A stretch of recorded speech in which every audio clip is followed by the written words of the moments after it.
If you're counting on your Social Security check to arrive on time next month, you need to hear this right now. January 2026 brings critical updates to the payment schedule that could affect when your money hits your account, and missing this information might leave you scrambling to cover your bills. The Social Security Administration has confirmed specific distribution dates for January that don't follow the usual pattern you might expect. Whether you receive supplemental security income, retirement benefits, or disability payments, the timing has shifted due to how the calendar falls this year. Some recipients will actually see their checks arrive earlier than normal, while others need to prepare for a slight delay. Here's what makes this month different. New Year's Day falls on a Wednesday, which triggers the SSA's holiday payment rules. This means if your regular payment date lands on January 1st, your deposit will be processed on the last business day of December instead. But that's just the beginning. The rest of the month follows a birthday-based schedule that determines your exact payment date. And if you're enrolled in multiple programs, the coordination between them could surprise you. Plus, the 2026 cost of living adjustment is now in effect, so your payment amount may look different than what you received in December. Let me walk you through the complete January schedule so you know exactly when to expect your money and can plan accordingly. If you're counting on your Social Security check to arrive on time next month, you need to hear this right now. January 2026 brings critical updates to the payment schedule that could affect when your money hits your account, and missing this information might leave you scrambling to cover your bills. The Social Security Administration has confirmed specific distribution dates for January that don't follow the usual pattern you might expect. Whether you receive supplemental security income, retirement benefits, or disability payments, the timing has shifted due to how the calendar falls this year. Some recipients will actually see their checks arrive earlier than normal, while others need to prepare for a slight delay. Here's what makes this month different.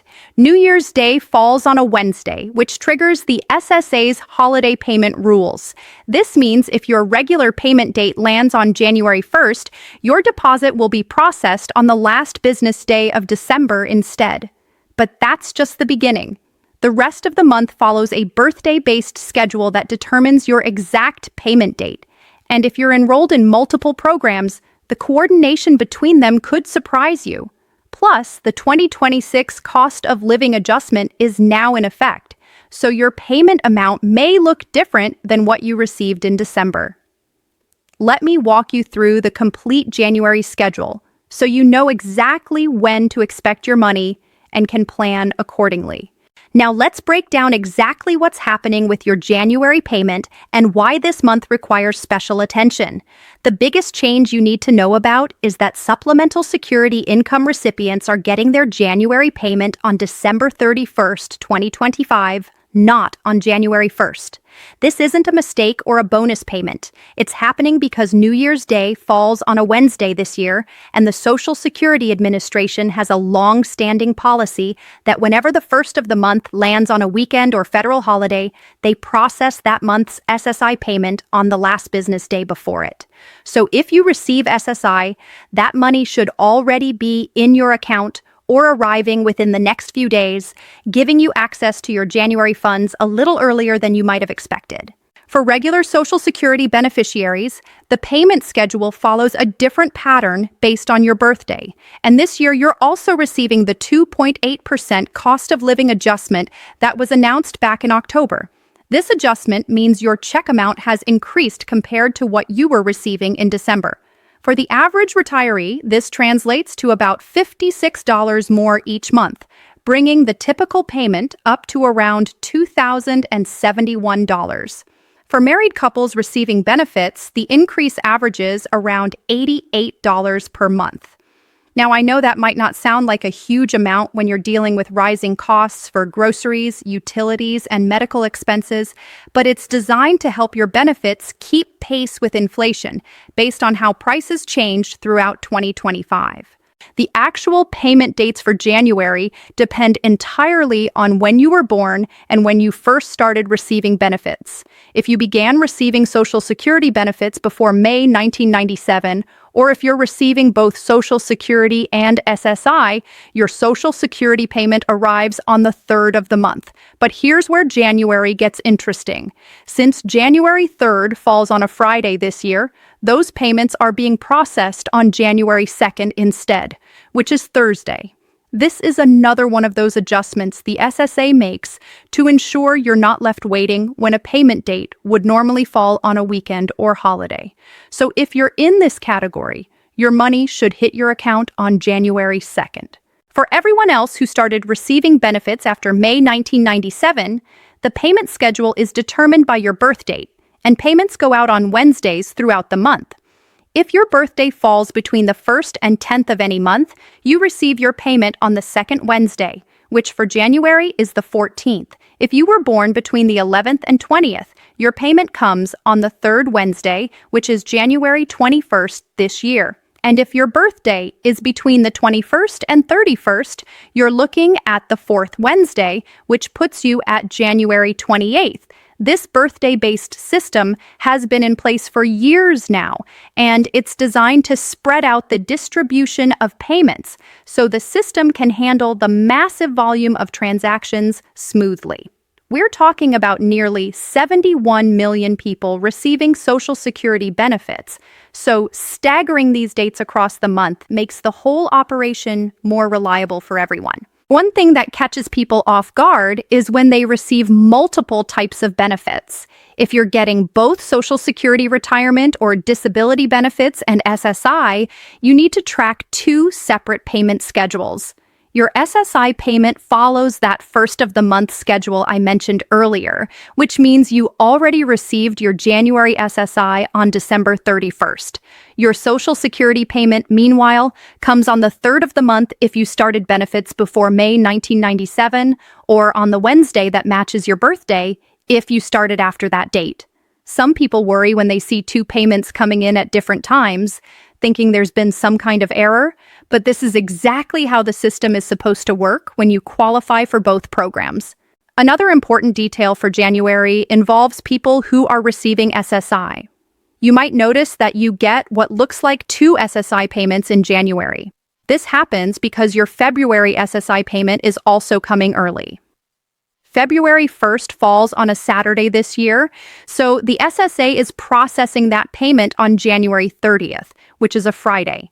This means within the month of January, you'll see both your regular January SSI payment, which came on December 31st, and your February SSI payment arriving on the 30th. Don't panic thinking you've been overpaid or that you'll need to pay something back. The agency does this specifically to avoid putting you at a financial disadvantage by making you wait past the 1st of the month to get money you're entitled to. It's not a duplicate payment, and you don't need to contact Social Security about it. It's just how the calendar worked out this year with the way weekends and the start of the month aligned. Now let's talk about that cost of living adjustment again, because understanding how it affects your payment is crucial for your budgeting. The 2.8% increase is calculated based on changes in the Consumer Price Index for urban wage earners and clerical workers, which measures how much prices went up for things like food, housing, transportation, and medical care during a specific 3-month period. The government looks at the numbers from July, August, and September of 2025 and compares them to the same period from the year before. Whatever percentage increase they find becomes your COLA for the following year. This year, that calculation came out to 2.8%, which is actually higher than the 2.5% increase you got for 2025, but lower than some of the bigger adjustments we saw in 2022 and 2023 when inflation was running much hotter. For most people, this increase means real additional money in your pocket, but there's a catch that you need to be aware of. If you're enrolled in Medicare Part B, which covers things like doctor visits and outpatient services, your premium for that coverage is typically deducted directly from your Social Security check.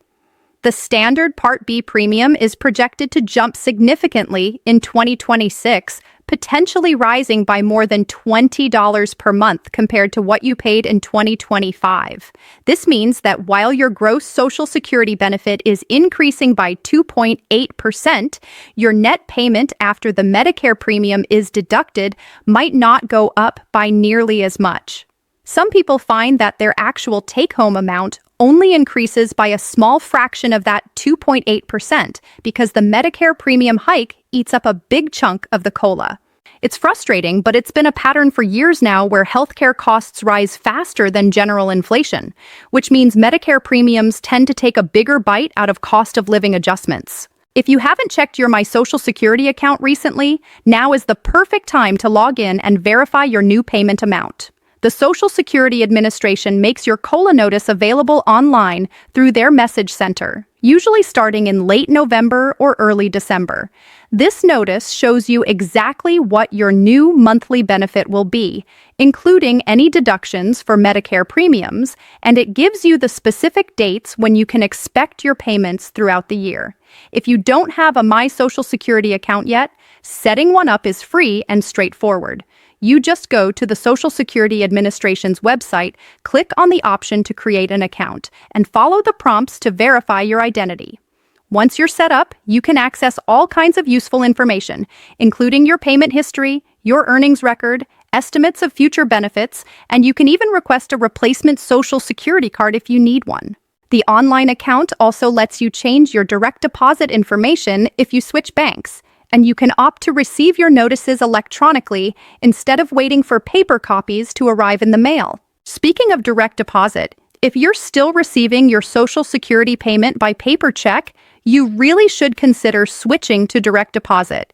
It's safer, faster, and more reliable. With direct deposit, your money goes straight into your bank account or onto a prepaid debit card on your payment date, usually early in the morning. You don't have to worry about checks getting lost in the mail, stolen from your mailbox, or delayed because of weather or postal service issues. And if you don't have a traditional bank account, the government offers a direct express debit card specifically for Social Security and other federal benefits. It works just like a regular debit card.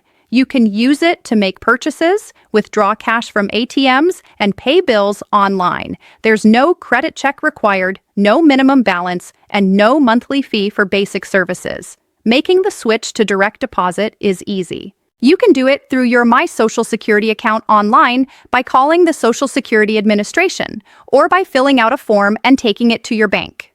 Let me address something that causes confusion every single January.